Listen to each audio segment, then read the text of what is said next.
Welcome, everyone, whether it's this afternoon or lunchtime or morning, wherever you are in the world. Thank you for joining EPA on our another Free Friday webinars. We have a special day today. But before we get started on that, I do want to introduce Jim Porter from Stress Stop, who is our sponsor today. And we thank Jim so much for coming and supporting us and really helping the EAP community on our journey. And Jim, I want to give you the floor for a couple minutes. Go ahead. All right. Can you hear me all right, Julie? Yes. Great. I'm just going to share my screen. You guys are all getting a program on mindfulness today. Well, we have an online web portal that teaches employees how to practice mindfulness. It says your sharing is paused. I'm not quite sure. So you're not seeing what I'm seeing. No, it says you're viewing Jim's screen. That's strange. Let me try sharing my screen. Try one more time. If not, Julie has a slide about your organization she can put up. There we go. Oh, great. Okay, so this is the homepage for our web platform. EAPs are our biggest customers. You guys know all too well why that might be, just given the fact that stress is, a major concern with organizations. And on the platform, there are all these different things you can do. You can take a stress test. This is a assessment that we've sold in print for over 400,000 copies. You can go online and keep track of your stress here. I think this is really important. You can learn about cognitive behavioral therapy here and cognitive restructuring.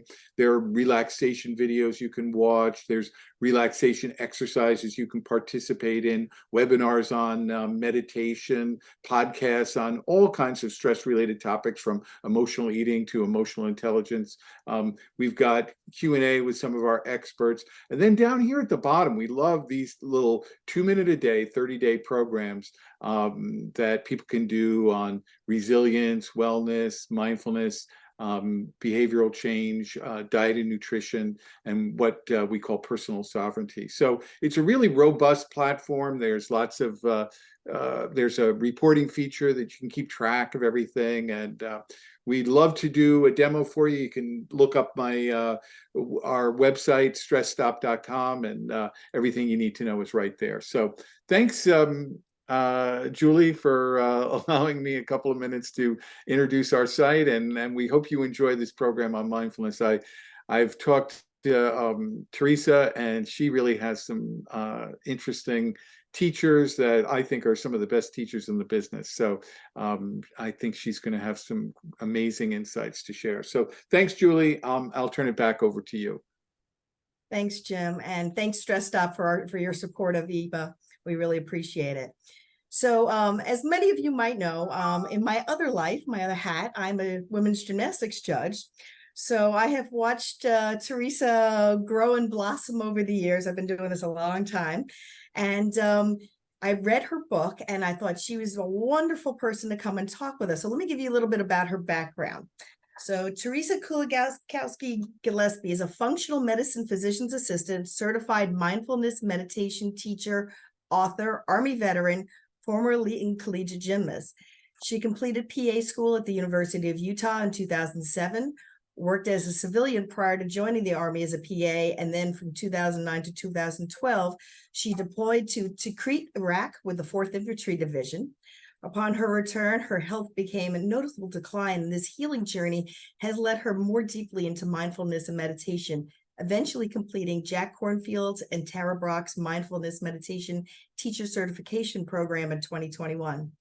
The health challenges also motivated her to complete the ADAPT, Adapt Functional Medicine Practitioner Program with Chris Kressler, to specialize in holistic functional medicine while she continues to restore her health. She also wrote a book, Beyond the Battlefield, Stories of Tenacity and Mindful Guidance Along the Warrior's Path, which is a compilation of candid interviews with service members that brings the importance of mindfulness and meditation and healing from the high stress of military operations. Prior to her professional career, she was a gymnast from age 2 to 23, and where she became the 1996, if you remember the Magnificent Seven, she was the team alternate on that incredible team that won gold. She was also then the all-around and two-time balance beam NCAA all-around champion while competing at University of Utah. She now lives in West Point, New York with her husband, who's an academy professor at West Point. So I'm going to indulge myself, and I'm also going to show you a little bit about what Teresa looked like back in the day of her tremendous athletic career, which I must say was just phenomenal. So let me share my screen here. And let me show you a little bit about what Teresa looked like.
So that's a pretty amazing background, I would say.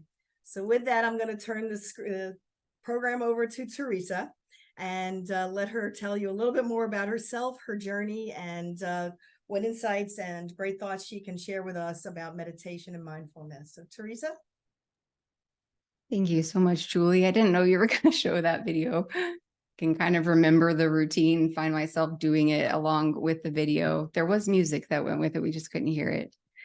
Wow, I love looking through and seeing all your beautiful faces, and thank you so much for having me here today. Should I go ahead and share my screen here? Okay.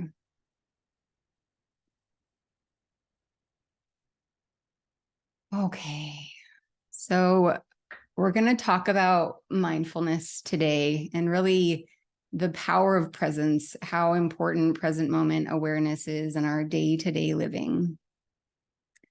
And I wanted to share a little bit about my journey. I mean, Julie, thank you so much for that introduction. I'm so appreciative of it. I just wanted to kind of tell you how I came into mindfulness and meditation throughout my life. And it did start as a gymnast. We didn't call it mindfulness back then, but I did a lot of mental visualization and relaxation. I was always very anxious to perform. And so I needed these tools of, the relaxation breathing techniques. So that was really my introduction to being able to use my mind in a particular way. I was also very drawn to a couple of books, The Way of the Peaceful Warrior by Dan Millman, and in college, I read The Art of Happiness by the Dalai Lama. And I knew that there was a way to find more balance in my life. I mean, as a high-level athlete, I didn't really feel like I had that. So I was very drawn to these practices from a young age.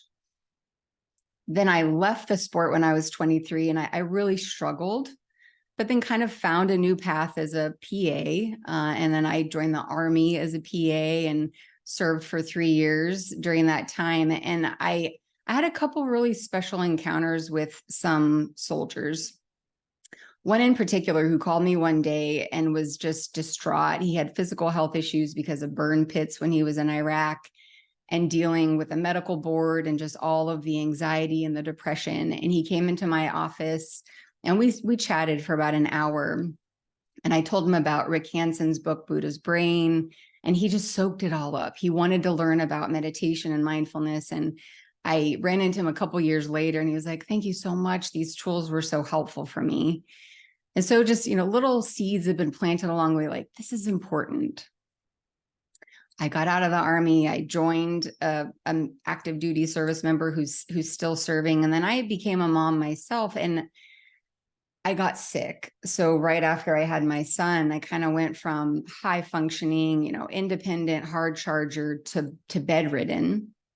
And I didn't know what was going on in my body, and it was terrifying. And I started to really pull on these tools of mindfulness and meditation, because there were a lot of days when I didn't think I was going to make it through the day because I felt so sick, or because I was so depressed that I didn't want to make it through the day. And I started to deepen this loving kindness practice, mindfulness, compassion. And even though it wasn't all that I needed to get through, these were foundational tools for helping me get through like a very hard time in my life. And I'm still on that journey. And 3 years ago, I guess maybe 4 years ago now, I thought, these tools have been life-saving for me. How can I bring this to the world? And that's Jack Kornfield and Tara Brach started their mindfulness meditation teacher training. So I applied and I got in, and it was a beautiful experience. And now I teach mindfulness. And then I've also branched out into holistic medicine, because going through this healing journey myself, I realized we need a whole person approach to health and healing. So now I bridge the two. I bring in holistic medicine and the mindfulness and meditation with anybody that I'm working with. So it's a little bit more about me. I have to say, like, watching that video, I felt much more comfortable on the performance floor than I do in public speaking. So I want to offer you an invitation, because I'm offering myself an invitation. This is probably the biggest group I've ever spoken in front of, because I do small Zoom groups a lot. And so I'm inviting for myself the fear, the maybe racing heart, whatever I'm presencing in my body right now. I want to invite that into this space. And I want to offer that same invitation to you, that if there's maybe a piece of yourself that you've been kind of pushing away or not wanting to embrace, and we're not talking big trauma here, maybe if there's just something that you find yourself resisting in yourself a lot, I just want to offer the invitation to create a little bit of space for that right now. If we can all do that within ourselves and with each other, we're kind of creating this mindful, compassionate space. So we're inclusive for ourselves, we're inclusive for each other. And then to remember this quote by Alan Watts, this, I think, beautifully defines how to live mindfully. The art of living is neither careless drifting on the one hand, nor fearful clinging on the other. It consists in being sensitive to each moment and regarding it as utterly new and unique, and having the mind open and wholly receptive. So really take these words in. We're living each and every moment with an open mind, with a receptivity. We're being sensitive to the moment. I like that word, just sensitive. And we're not grasping at something, but we're also not pushing it away. So it's kind of finding that sweet balance. And I wanted to read, there's this beautiful book from, I don't know if you can, from Mindfulness to Heartfulness, and I'm going to reference it a few times here. This is by Stephen Murphy Shigematsu. And to remember what he says here, we begin our lives whole, but gradually become fragmented, and parts of us come into darkness. We become disconnected from parts of ourselves, yet we still have a hidden wholeness. Our challenge is to remember, see, and reconnect, to embrace those parts of ourselves, returning to our original wholeness, and becoming the whole person we are always capable of becoming. By embracing the, quote, dark side, or the shadow of our ambiguous natures, we come to know the light. So that's part of this invitation here. We're opening space for the 10,000 joys, the 10,000 sorrows, the parts of our self that maybe we feel are imperfect. Let's create space. So mindfulness, I like bringing in definitions, and then we're also going to practice, because mindfulness is really an embodiment. And Jon Kabat-Zinn, I never teach a class without bringing him into it, because he was really a pioneer of mindfulness in the West. And his definition is that mindfulness is awareness cultivated by paying attention in a sustained and particular way. So it's on purpose, it's in the present moment, and it's non-judgmental. And then I recently read an additional definition by him, which includes this idea of heartfulness. He says, when we speak of mindfulness, it's important to keep in mind that we equally mean heartfulness. In fact, in Asian languages, the word for mind and the word for heart are usually the same. So if you're not hearing or feeling the word heartfulness when you encounter or use the word mindfulness, you are in all likelihood missing its essence. So just remembering, when I'm saying the word mindfulness, it's this embodied kind of heartful way of showing up. We're not getting so cognitive and mental about it. What I love about mindfulness is it helps us to create a bigger container for our lives. So I have this little cup here with a dash of blue dye. And just imagine that that blue dye is maybe a tablespoon of salt. So when we're feeling kind of contracted and small, like this small glass of water, and we add a tablespoon of salt, if we try to drink it, it's really bitter and it tastes awful. And we even have that saying, you know, this is too hard to swallow, when we feel like something is just overwhelming us. So we're contracted and it bites. It's hard to swallow. Imagine now with mindfulness, you can expand that container to something like a freshwater lake. You put that same tablespoon of salt into the water, and you're not going to taste it. You're not trying to scoop out the salt or push it away or make it not be there. You just have a spaciousness for it. And that's really what this mindful heartfulness allows us to do, is create a bigger container for our lives. And I like to say the 10,000 joys and the 10,000 sorrows, because that's all of it. We don't have to push away one or the other. And then finally, a few years ago, I read Mark Nepo's book, The Exquisite Risk. And I read this line out of his book, and I thought, well, this is mindfulness. This is beautiful. Living life at the pace of creation. And when I read it, it just really struck me, because when I hear the word creation, it's like awe-inspiring. In this moment, we are being created, kind of recreated anew. The moment is being created. And so I find this a good maybe anchor to come back to. If you notice you're drifting out of the present moment, you can ask yourself this question: am I living my life at the pace of creation? And then you come back. Now, I also think it's important to say what mindfulness is not, because I love that it's really popular these days, but sometime with popularity, we kind of lose the essence of a practice. And so we have to remember that mindfulness isn't being passive. It's not that we lose our edge or that we just sit back and let the world pass us by.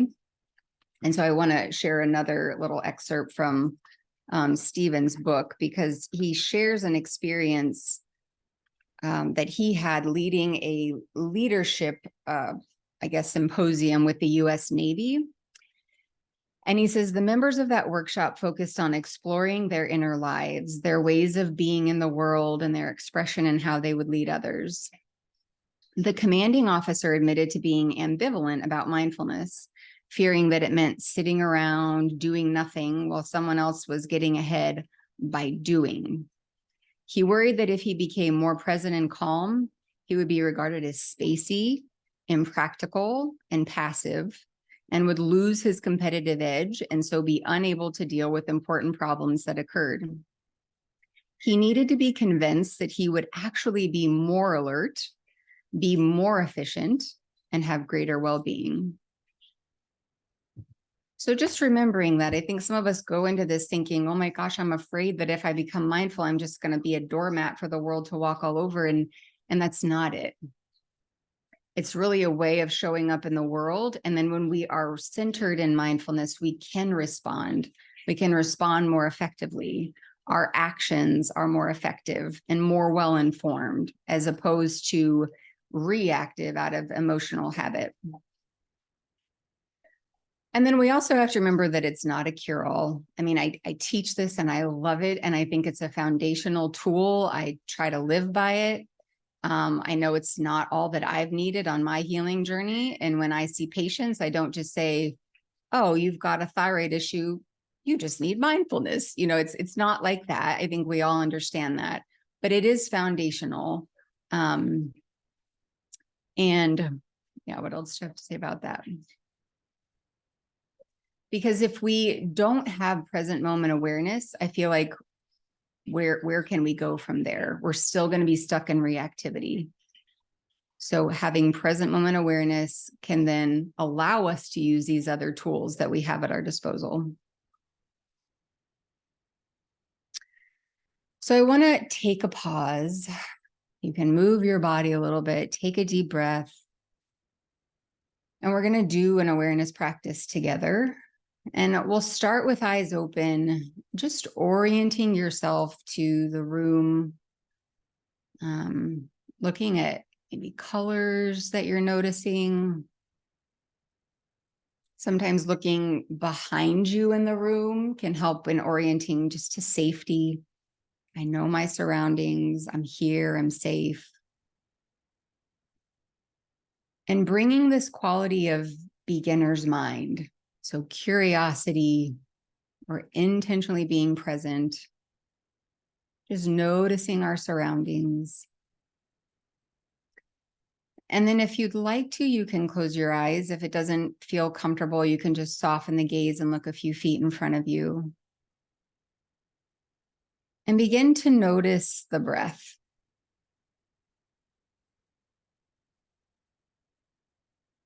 And just seeing if you can feel the breath from the beginning of the inhale all the way to the end of the exhale.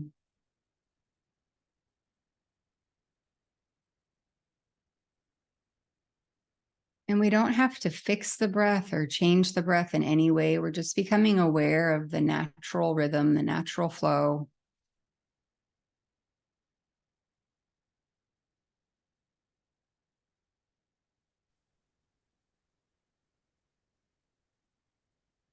And seeing if this breath awareness can drop you a little bit more into the body. So you might notice your feet touching the ground. You might notice the weight of the body sitting in the chair.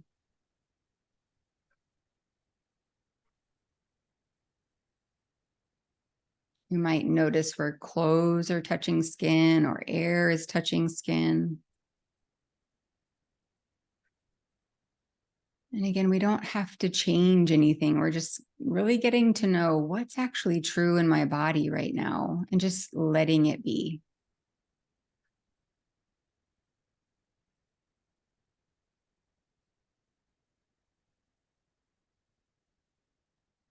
I'm just taking a moment here, recentering into the present moment. And if your eyes were closed, you can open your eyes. And just remembering that this kind of an awareness practice is something that you can do in any moment of your day. Anytime you notice that you've become frazzled or you're stuck in a future story or you're connected to the past too strongly, pause, orient yourself, feel the breath, feel the body, let it be. And maybe it takes 20 or 30 seconds, but it can really be a reset for the next moment to maybe work a little better.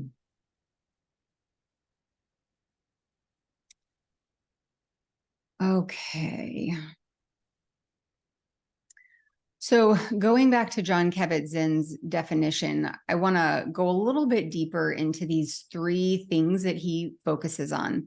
That mindfulness is on purpose, that it is intentional attention. And you can do anything with intentional attention. And I like to think of like video games. You know, most people that I know doing a video game are pretty detached and they're not doing it mindfully, but you could do it mindfully. So even these activities that we think we're zoning out to the world, if you bring this intentional attention to it, you can bring mindful awareness. So in anything that you're doing, bringing intentional attention. It's present, so it's here and now. And Jack Kornfield calls this fearless presence. And because it's not always easy to show up in this moment. And this is a little excerpt from his book, A Wise Heart.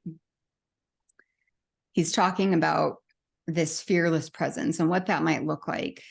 And he says, sitting mindfully with our sorrows and fears, or with those of another, is an act of courage. It's not easy.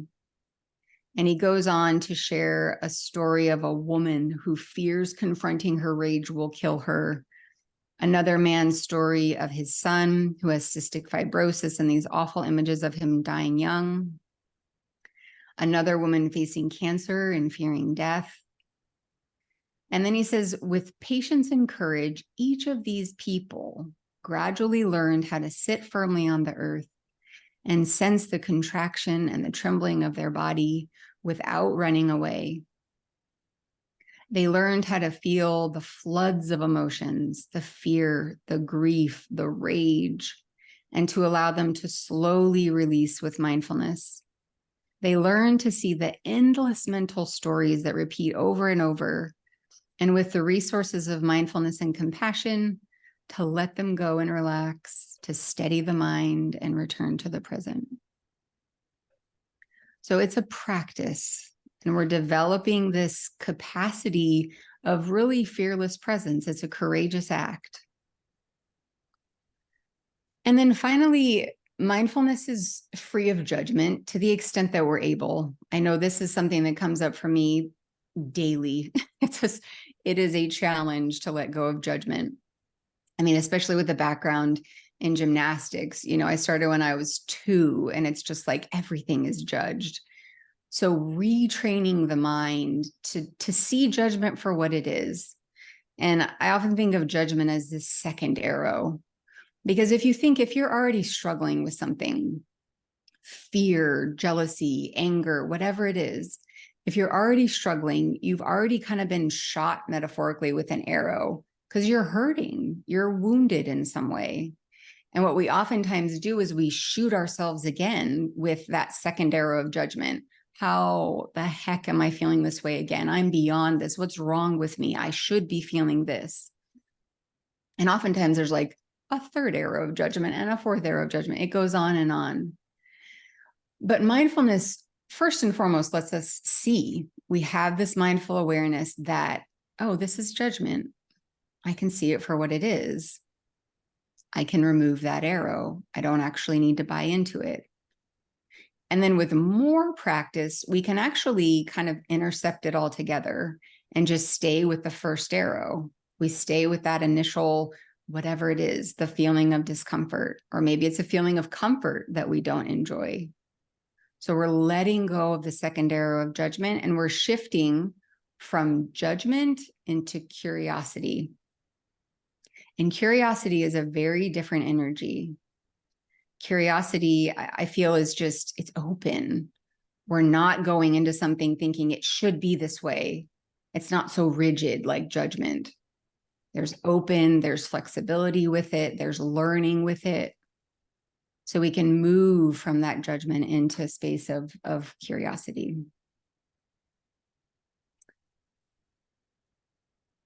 And I feel like I've already talked a little bit about the benefits, because to me, letting go of judgment is a huge benefit, but I want to share a few more.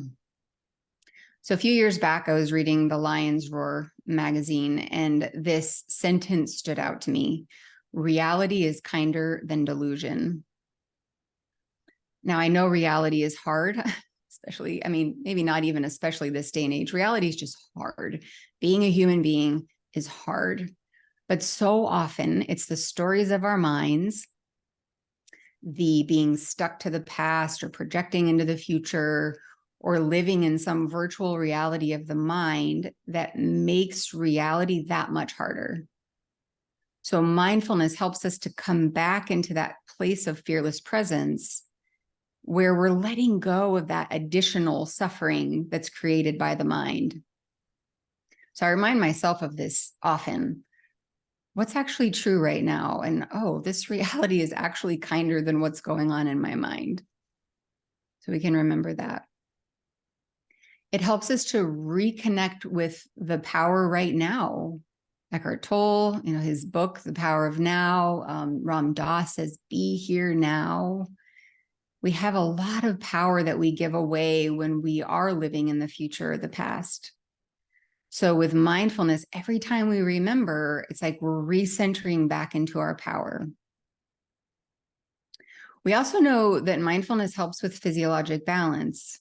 So bringing balance into the autonomic nervous system, it brings parts of the brain on board that actually quiet emotional reactivity. And then along these same lines, we know that it actually changes the brain structure and function. There's so much research nowadays where we, put people through mindfulness-based stress reduction, or we're imaging monks' brains who have been meditating for years, and they see, wow, that brain is different. For example, the amygdala, which is a part of the brain that's heavily involved in our fear response and orienting to fear, it actually becomes more quiet with things like mindfulness. The hippocampus, which is a structure in the brain that's involved in learning and memory, they found some increased gray matter density in this area of the brain with these practices.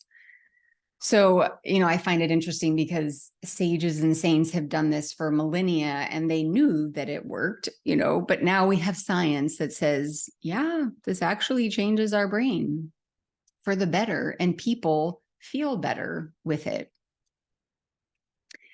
And then one of my goals in life, I don't want to project, but one of my goals is showing up authentically. And I think mindfulness helps us in living with more authenticity. And this is another quote that's actually in Dr. Shigematsu's book from Audre Lorde. If I didn't define myself for myself, I would be crunched into other people's fantasies for me and eaten alive. And I feel like this is so true this day and age with social media. We are just inundated with how we think we should be showing up in the world, or we're feeling like, oh, I need to post this and get as many likes as I possibly can. And then my self-worth depends upon that validation. We're giving a lot of our power away, and we're probably losing some of our authenticity. And so I think mindfulness is this buffer. It's a buffer to all of that external stuff that we get inundated with, and helps us again to come back. Can I feel just this one breath? Can I feel my body in this moment? Can I reconnect with my truth and not allow the world to kind of, quote, eat me alive? So mindfulness kind of helps you define yourself for yourself. And I believe that our authentic nature is good, and that this mindful awareness is what helps us connect back to that basic goodness. Now we can see anything through the lens of mindfulness. And this is the 4 foundations of mindfulness are taught in Buddhism. This is kind of rooted in the Eastern philosophy. And these 4 foundations are mindfulness of the body, mindfulness of the mind or mental states, mindfulness of feeling tone, which is just pleasant, unpleasant, neutral, and mindfulness of what they call Dhamma or truth. So I just want to take that as a foundation and then build upon it a little bit, because when I teach mindfulness, I like to start with mindfulness of the breath. Now, for some people, the breath can be triggering. I think for most of us, the breath is a pretty safe place to start. So we bring this mindful quality of attention to the breath. We center ourselves in the moment. We become curious about what it feels like to breathe. And then that breath can bring us into the body. We notice with curiosity, wow, this is interesting. I feel this tingling in my fingers, or I feel this warmth in my face. And then we can get curious about the mind. And that is an interesting one. Like when you can actually take the seat of the observer and watch your mind without believing everything to be true. One, it's liberating, and two, it's just kind of fascinating because you can start to watch a thought arise and then you can watch it kind of pass away. Or you can notice, Jack Kornfield calls it your top 5 hits. As you start to notice your mind, you're like, well, that's on replay every day, maybe since I was 5 years old, you know. So we can start to get a little bit playful with it through this lens of mindfulness. And then we can use mindfulness to connect with the feeling tone. And like I said, feeling tone is pretty simple. It's just, is this pleasant? Is it unpleasant? Or is it neutral? And then what comes up after that? Do I cling to the pleasant? Do I push the unpleasant away? Or vice versa? And we're not judging again. We're just really getting curious and observing. And then as we become intimate with these experiences in our bodies and our minds, we start to notice a truth that life is impermanent. Everything that's happening is coming and going. And yet we have this awareness, this spaciousness that's pretty anchored. It's pretty stable and we can rest in it. But this impermanent nature of life can lead to a lot of suffering. And Thich Nhat Hanh says, it's not impermanence that makes us suffer. What makes us suffer is wanting things to be permanent when they're not.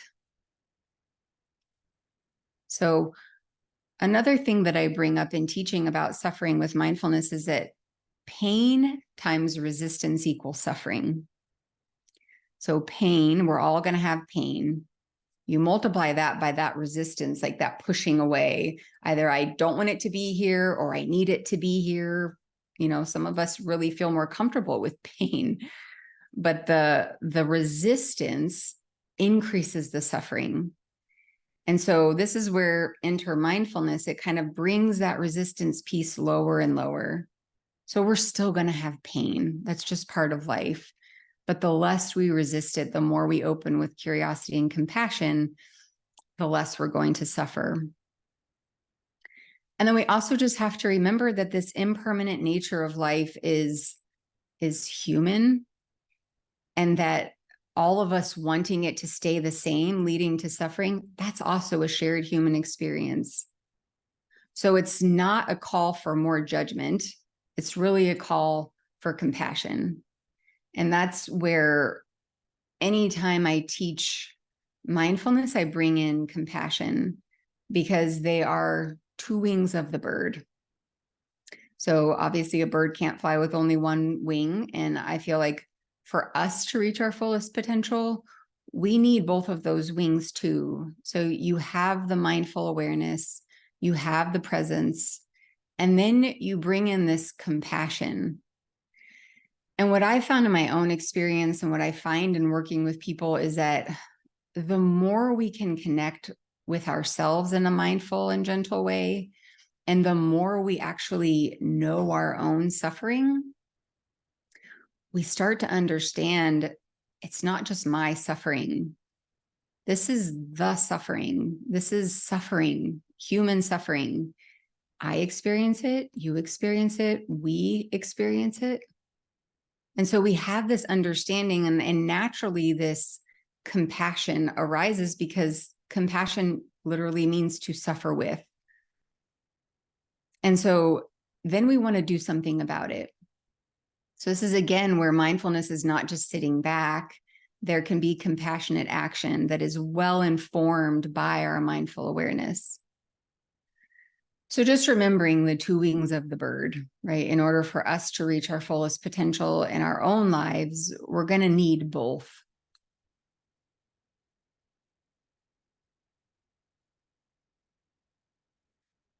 I want to offer just a couple of practical tools as we go forward after today.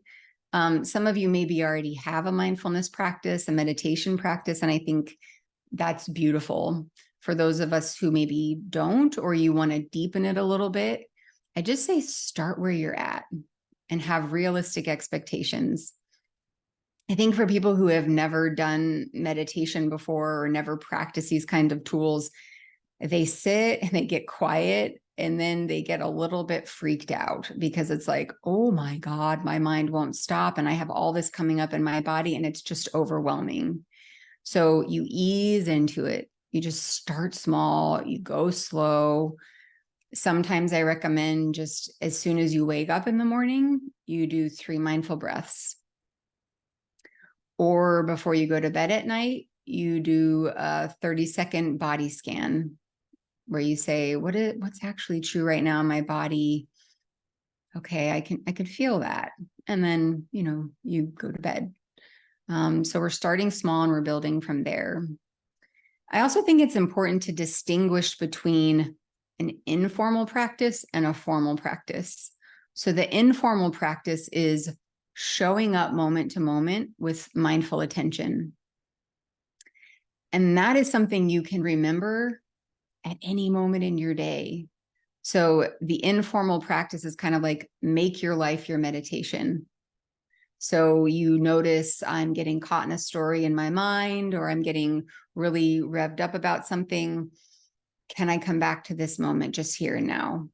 So that's your kind of informal moment to moment awareness. And then you've got formal meditation practice where you set aside a time each day where you're going to take a minute or an hour, wherever you're at in your practice, to train that muscle of mindfulness.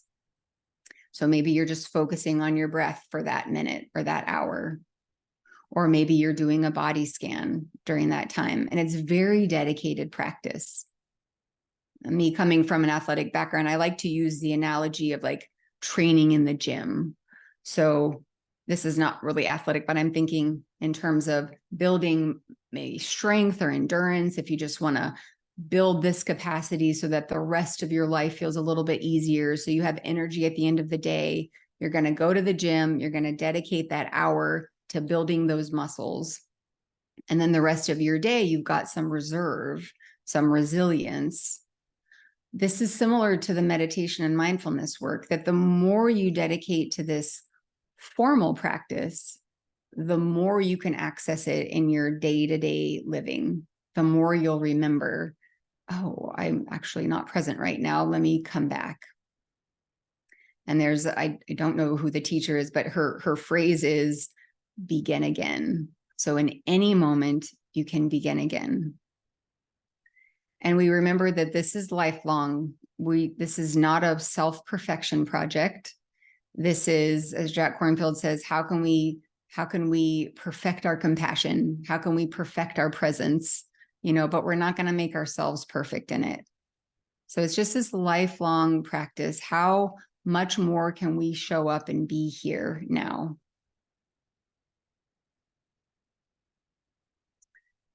I wanted to guide another practice that I really love, and this is often taught by Tara Brach. She's not the one who coined the term, but I learned it from Tara, and it's one that I've used a lot in my own life. And I love it because it bridges mindfulness and compassion beautifully. So you've got these first 3 steps. So the steps of RAIN, R-A-I-N. The R is to recognize. The A is to allow, accept. The I is investigation. And the N is nurture. And then some take it a step further and do non-identification. But those first 3 steps are mindfulness. We're recognizing it, maybe just giving it a name, creating some space for it. Can I allow this to be? And then you're investigating. And this investigation is not like up here. It's not trying to figure this out. Can I solve this problem? It's really a dropping down into the body and investigating, what does this feel like for me? So that's mindfulness. And then we bring in the N of rain, which is nurture, and that's the compassion piece of it. So I'd like to guide a short rain practice. These are always voluntary. If you're not in a place, if you don't feel settled enough, that's perfectly fine. You can close the eyes if that feels comfortable, or just, go inward for a few moments. But I'll guide the practice. And if you'd like to close your eyes, you can. Otherwise, just softening the gaze. If you want to lay down to feel more comfortable, that's perfectly fine. Just allowing yourself to settle into a comfortable posture.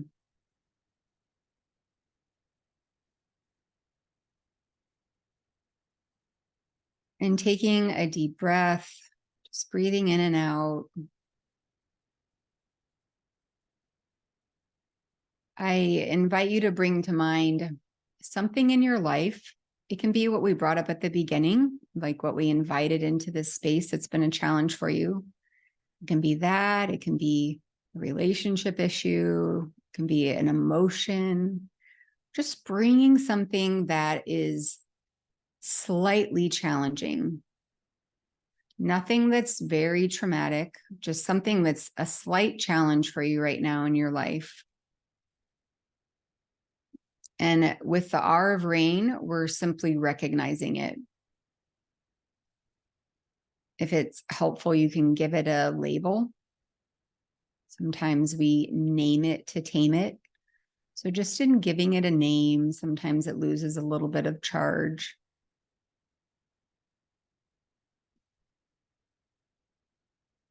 So just recognizing, okay, this is here.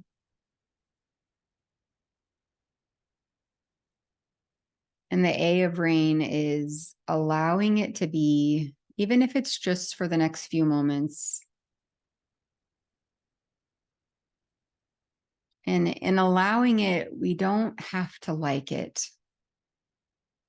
It's really not something we have to force ourselves to like. It's just maybe saying this belongs. This is okay right now.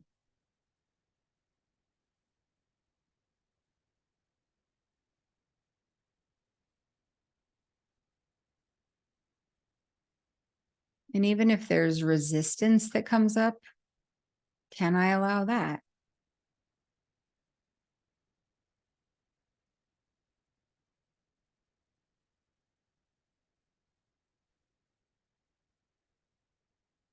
And then as we move into the eye of rain, this investigation is when we bring that curiosity, just a gentle curiosity. What does this actually feel like in my body? This thing that feels challenging, that feels difficult. What's the somatic experience in my body like?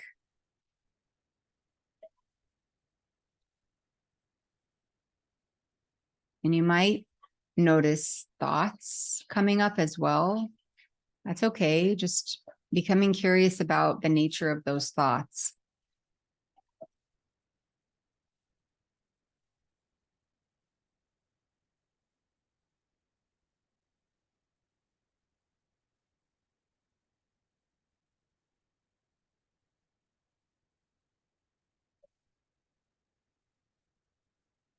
And beginning to open to the final step of rain, which is nurturing or bringing this compassion into the space. So what is it that I really need right now in this moment? Or if this vulnerability could speak, what would it ask for?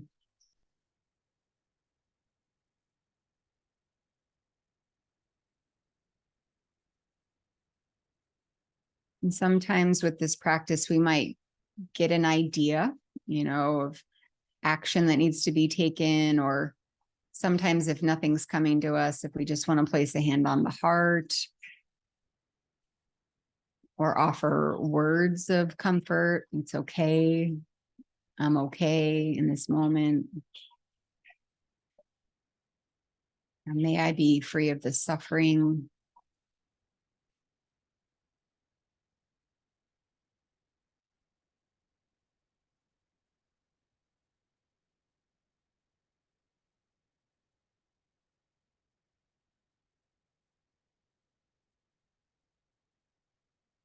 And then if it's possible, allowing your whole being to rest in this nurturing for a moment.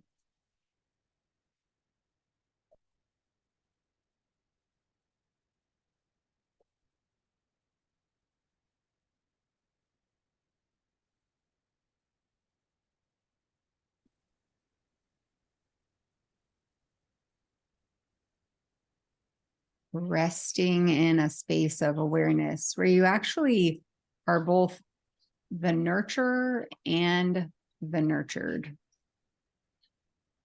Just noticing what that feels like.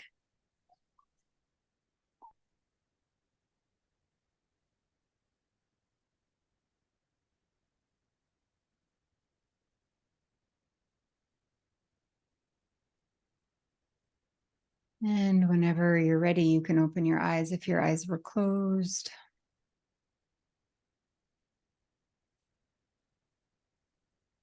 So this practice can be done informally. So kind of in the moment, if you notice a challenge coming up, go through the steps. You recognize it.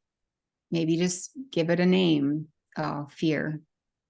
Can I create a little bit of space, allowing, oh, I feel it in my throat.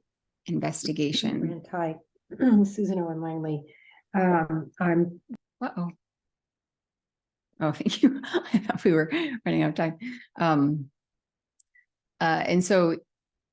then in the moment, investigating, how does this feel in my body? And then maybe just bringing the nurturing, a hand on the heart. That can take 15 or 20 seconds.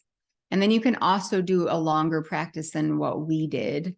Tara Brach has these on YouTube. Once you get comfortable with it, you can guide yourself through it. And if you want to go deeper into the practice, I would say give it a try for 10, 20 minutes. And really, you can get creative with the nurture part of it. Sometimes I use visualization of like a tree or something that I feel really connected to, or there's a mantra that comes up of loving kindness. So you can really get creative with the compassion piece.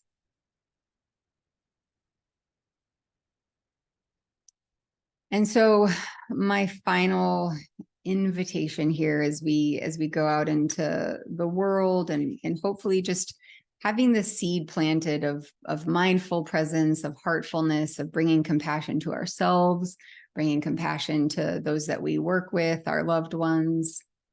I'm going to leave you again with the wise words of Dr. Shigematsu. He says, we're all accustomed to bringing a different self to the public, presenting ourselves to others as a performance in which we show a certain socially acceptable and desirable side while we hide other less acceptable parts.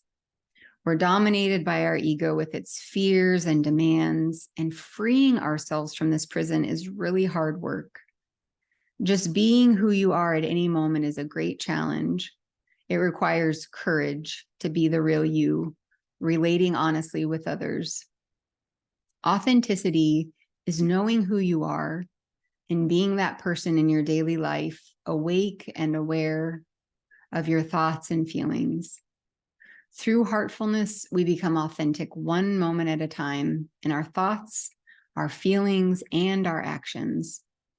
Many spiritual teachings encourage us to be mindful, listen, and act from the heart, starting from right where we are. So that's my invitation going forward, just starting right where we are, right? Mindful presence, listening within, listening to each other, and acting from the heart, which is that kind of place of compassion. So I'm complete. Guess we can open it for 5 minutes. We can open it for questions or whatever you guys want to do. I can stop my screen share. Why don't you take your slides down, and that way you can interact with folks. If you have any questions or comments for Teresa, if I could ask you to raise your hand, please.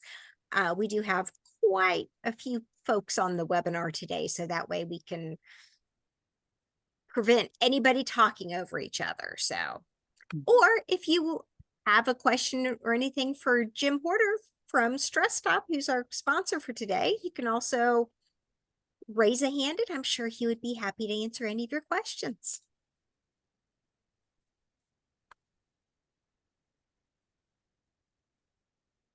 I will say that they're a little shy with raising their hands, but chat is just full of folks have really, oh, we have a hand. Gina, would you like to unmute? Sure, thank you. Yeah, thank you. That was just wonderful, Teresa. A really great presentation. And yeah, congratulations for you and writing the book and all you've been through. It's amazing. Yeah. And I've never seen a back bend like that before. So congratulations for that. Thanks. I was wondering if this question is a little bit towards Jim or initiating these programs in the workplace. And if there's been done, or you've experienced too, Teresa, some improvement in people's like work performance, or have you done any like kind of outcome studies with the mindfulness? Or just Want me to start, Jim? Yeah. I haven't personally done a lot with the workplace. This is kind of the first interaction that I've had with this big of a group. So I can't really speak to that. I know the one-on-one, the benefits of it are enormous. Yeah. You know, bringing mindfulness and self-compassion, we just can't go wrong with that. So I know on the individual, and you know, if we can make peace within ourselves, then it kind of brings about peace in the world. So I think if we can start small with ourselves, it trickles out. But I think that's a beautiful question. Maybe Jim can speak more to it. Yeah, there have been some studies. By the way, Teresa, that was a great presentation. I've already created a couple of Post-it notes right here at the bottom of my computer. I love that equation: pain times resistance equals suffering. Suffering's a hard concept for people to get, because I think we think of suffering as something a little more serious than the Buddhist concept or the mindfulness concept of suffering, which is, you know, it's just like all around us. You know, you go on vacation and you're unhappy because something isn't quite right. And it's just everywhere. And I love the idea, if you can just let go of your resistance a little bit, it's that suffering's going to be, you're going to suffer less. And you brought up all the most important points about mindfulness, from beginner's mind to the story of the two arrows. So great job with your presentation. In terms of how mindfulness has been introduced into the workplace, you know, there are examples of it. And we're actually working with Atrium Health they're using our platform, and they're a hospital system in the North Carolina, South Carolina area, and we are actually undertaking a study to see, you know, how people are using our platform and the benefits that they're getting from it. Of course, our platform is sort of has a mindfulness piece to it, but it's just more about stress management. So we're going to be learning how that's going to work in total. And I think if people want to get studies, I mean, you know, the classic one is the one that John Kabat-Zinn did in a workplace, a high-tech corporation, where 100 people were put through one of his 8-week mindfulness courses, and 50 people got 50 people were put on a waiting list, and 50 people were brought through this 8-week program, but everybody got a flu shot at the beginning of the program. Now, what they wanted to see was what was the difference in terms of their immune system response to the flu shot. The people who had and I guess they got the flu shot at the end of the 8-week program. So the people who had been through the 8-week program had a much stronger immune system reaction than the people who didn't. So Oh. there's some data for you. I think if you Google John Kabat-Zinn, there a lot of the initial studies on mindfulness have his name on them. Yeah. Thank you. Another interesting aspect of it, I think, and you probably attest to, Teresa, with people who have high PTSD, it doesn't seem to cause people to abreact. You know, it's a pretty safe method, would you say? Well, that is a very good question. Depends. There is a Yeah. book called Trauma Sensitive Mindfulness, I think is what it's called. I have it on my bookshelf over there.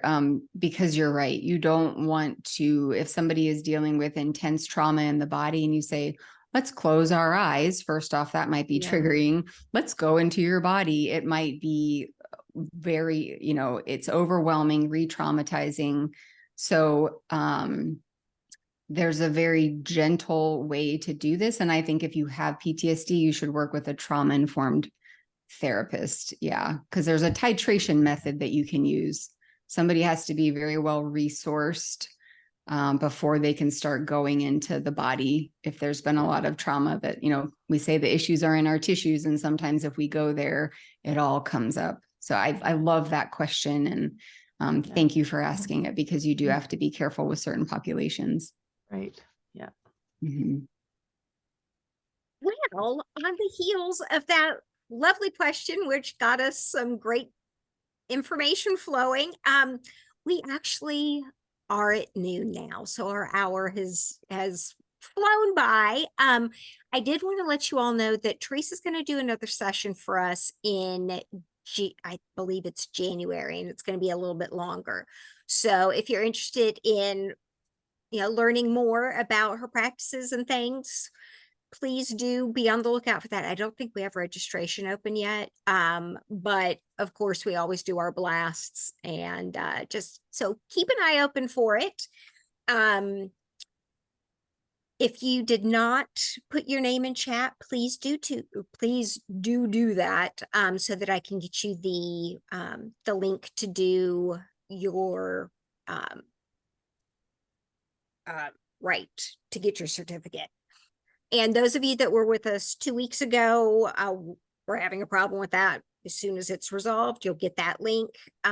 We are not here next week because, of course, it's the day after Thanksgiving and everybody should be off, doing all of their Christmas shopping. But we will be back the week after that with, I believe it's insurance basics. So registration's already open. If you're interested, please do go register. And thank you all so much for coming. Thank you so much, Teresa. This was amazing. And I look forward to being in your next session in January. So hopefully some of the same faces. Thank you. And thank you all the comments in the comment section. This is really wonderful. They have Thank really you. enjoyed having you with us. So thank you so much for taking the time and coming to talk to everybody. Yeah, my pleasure. Thanks, Teresa.